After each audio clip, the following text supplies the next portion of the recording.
வணக்கம் மக்களே. நம்ம பார்க்க போகிற திரைப்பட விமர்சனத்தோட பேர் வந்து பார்த்திங்கன்னா அனிமல். இது நெட்ஃப்ளிக்ஸில் வந்திருக்கு அண்டு தேட்டரில் வந்த படம் இது. ஸோ இதில் இயக்குனது பார்த்திங்கன்னா சந்தீப் ரெட்டி வாங்கான்றவர் பண்ணியிருக்காரு.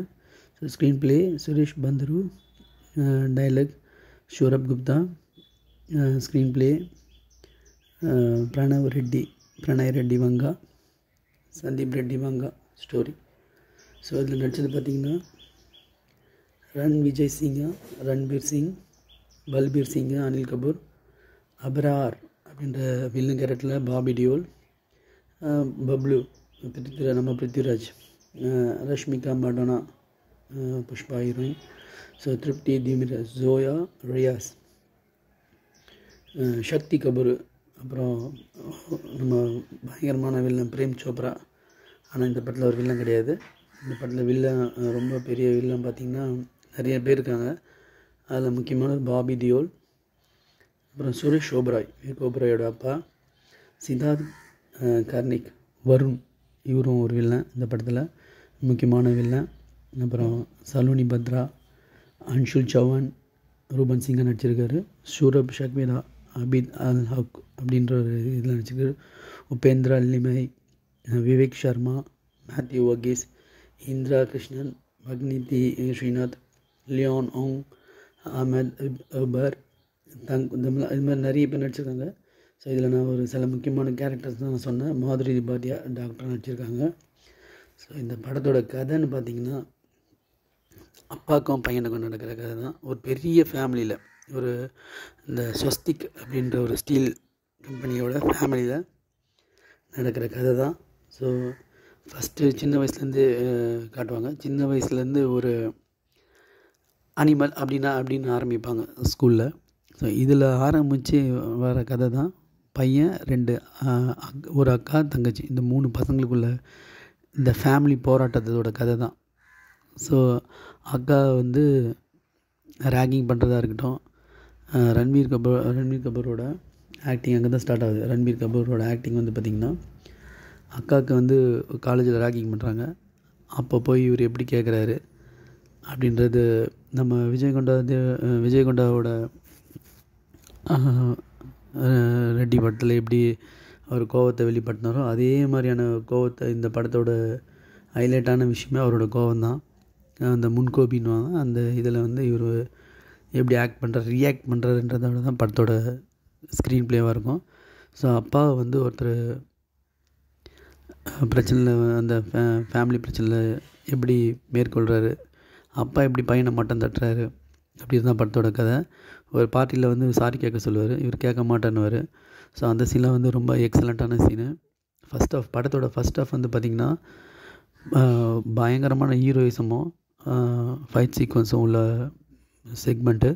ஸோ இவர் அந்த பொண்ணுக்கிட்ட லவ் சொல்கிற விதமாக இருக்கட்டும், ஹீரோயின்கிட்ட லவ் சொல்கிற விதமாக இருக்கட்டும், ரொம்ப அரகண்ட்டாக ஹேண்டில் பண்ணுறதா இருக்கட்டும். இந்த பொண்ணு கோச்சின் வீட்டை விட்டு வந்தோடனே இவரை கரெக்டாக வெளியே தத்தும்போது அந்த பொண்ணும் இது பண்ணுவாங்க. அப்போ கரெக்டாக அவங்களுக்குள்ள ஒரு ரொமான்ஸ் சீன் வந்து இவங்க அமெரிக்கா போயிடுவாங்க. அப்பாவுக்கு ஒரு பிரச்சனை போது அமெரிக்காலேருந்து வந்து அந்த பிரச்சனையை எப்படி சார்ட் அவுட் பண்ணுறது தான் படத்தோட கதை. ஸோ அந்த நம்ப முடியாமல் அந்த ஃபேமிலியில் இருக்க ஒரு அவங்க மருமகனே இதுன்னுன்ற மாதிரி வரும். அந்த அக்காவோட புருஷனே வந்து அவங்க மாமாவே வந்து பார்த்திங்கன்னா இந்த மச்சானை போட்டு தள்ளுற மாதிரி ஒரு சீன் வரும். அதுக்கப்புறம் தான் வந்து என்ன நடந்துருந்தே காட்டுவாங்க. ஸோ அதெல்லாம் அந்த ரிவர்ஸ் டெக்னிக்லாம் ரொம்ப நல்லா இருந்துச்சு. அப்போ வந்து அந்த ஹோட்டலில் வந்து ஒரு ஃபைட் வரும். ஸோ இந்த அப்பா மாதிரி ஒரு இது ஒன்று க்ரியேட் பண்ணுவாங்க. அப்புறம் இவர் ஊரில் போய் ஹெல்ப் கேட்குறது, அதெல்லாம் வந்து ஃபஸ்ட் ஹாஃபில் அல்டிமேட்டான சீனு. ரன்வீரோட ஆக்டிங் பயங்கரமாக இருந்துச்சு. ஸோ செகண்ட் ஹாஃபில் வந்து பார்த்திங்கன்னா இவர் உடம்பு சரியில்லாமல் போயிடுவார். இந்த உடம்பு சரியில்லாமல் போய் ரொம்ப இதுவாக, அப்புறம் ஹார்ட் டிரான்ஸ்பிளேஷன் அப்படிலாம் நடந்தவொன்னே பார்த்திங்கன்னா மெயின் வில்லனை காட்டுவாங்க. அந்த ஃபேமிலியில் அப்போ ஒரு மேரேஜ் நடக்கும் அந்த வில்லன் ஃபேமிலி, அப்ரார் ஃபேமிலியில். அப்போ வந்து ஒரு பாட்டு வரும். அந்த பாட்டோட டான்ஸாக இருக்கட்டும், அப்ராரோட பாடி மேனரிசம் அதில் வந்து எக்ஸலண்ட்டாக இருந்துச்சு.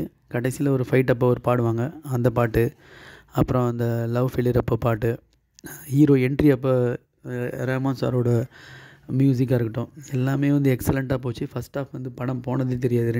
3.25 ஹவர் படம் இதில் வந்து ஃபஸ்ட் ஹாஃப் முடிஞ்சோடனே கடைசி 2.25 மணி நேரம் வந்து படம் ரொம்ப ஸ்லோவாக போகும். அதான் பார்க்கவே ரொம்ப இதுவாக இருந்தது. அதுக்கப்புறம் கடைசி ½ அன் ஹவர் வந்து மறுபடியும் தூக்கி நிறுத்தும். அந்த ஹீரோ வந்து அந்த வில்லன் கூட போடுற ஃபைட்டாக இருக்கட்டும் அதெல்லாம். ஸோ எக்ஸலண்ட்டான சீன் பார்க்கும்போது இதில் ஹைலைட்டான சீனு அந்த ஒரு 100 பேர்கிட்ட வந்து ஹோட்டலில் சண்டை போடுவாங்க. அப்போ ஒரு கன்று எடுத்துகிட்டு வருவாங்க. நம்ம கைதி படத்தில் வர மாதிரி, நம்ம லோகேஷ் கனகராஜ் படத்தில் வர மாதிரி ஒரு பெரிய கன்று ஒன்று இன்ட்ரடியூஸ் பண்ணுவாங்க. அந்த சீனு அப்பாவுக்கும் பையனுக்கும் நடக்கிற ஃபைட்டு எல்லாமே படத்தில் வந்து எக்ஸலண்ட்டான சீன்ஸு. ஸோ ஆனால் செகண்ட் ஹாஃப் வந்து ராஷ்மிகாவுக்கு நடுவில் நடக்கிற இது அதெல்லாம் பயங்கரமாக இருந்தது. அதில் எந்த டவுட்டுமே கிடையாது. செகண்ட் ஹாஃபில் அந்த ராஷ்மிகா இது அப்புறம் ஒரு ஸ்பை மாதிரி ஒரு லேடி வரும், அதுக்கிட்ட அந்த இதெல்லாம் வந்து ரொம்ப அருவை. படத்தோட டோட்டல் டியூரேஷனே ஒரு 2 ஹவர் இருந்ததுன்னா நல்லா இருந்திருக்கும். 2.25 ஹவர் இருந்ததுன்னா நல்லா இருந்திருக்கும். ஒரு படம் வந்து மொக்க போட்டு விட்டாங்க. அதனால் அந்த பிருத்திவிராஜ் ஆக்டிங்கு, நம்ம ஹீரோ சைடில் பிருத்திவிராஜ் ஆக்டிங்கு இதெல்லாம் வந்து அந்த பஞ்சாப்லேருந்து வர அந்த சீன்லாம் வந்து தூக்கி நிறுத்துச்சு. ஸோ படம் வந்து ஒரு வாட்டி பார்க்கலாம். ரன்வீர் கபூரோட நெக்ஸ்ட்டு லெவல்னு சொல்லணும் இந்த படத்தை. இதுக்கப்புறம் அவர் எப்படி இது பண்ணுறாருன்னு நிறைய படத்தில் அவர் அழகாகவும் குழந்தைத்தனமாக நடிச்சிருப்பார். ஆனால் இந்த இதில் வந்து பயங்கர எல்லாரையும் பின்னுக்கு தள்ளிட்டாருன்னு தான் சொல்லணும். ஆக்ஷன் ஹீரோஸ், இந்தியில் இருக்க ஆக்ஷன் ஹீரோஸ் எல்லாரையும் பின்னுக்கு தள்ளிட்டாருன்னு தான் சொல்லணும். ராஷ்மிகாவோட சார்மிங் ஆக்டிங் நல்லா இருந்துச்சு. இதில் ஹீரோயின் யாருக்குமே வேலை கிடையாது, ஹீரோவை தவிர. ஹீரோ அனில் கபூர், அப்ரார், இவங்க 3 பேரோட ஆக்டிங் வந்து ரொம்ப எக்ஸலண்ட்டாக இருந்ததுன்னு தான் சொல்லணும். அக்கா ஆக்டிங்கு அதெல்லாம் வந்து கொஞ்சம் ரசிக்கப்படியாக இருந்தது. எக்ஸலண்ட்டான ஒரு பர்ஃபார்ம்டு பை ரன்பீர் கபூர். இதில் எந்த டவுட்டும் இல்லை. Hats off. தேங்க்யூ.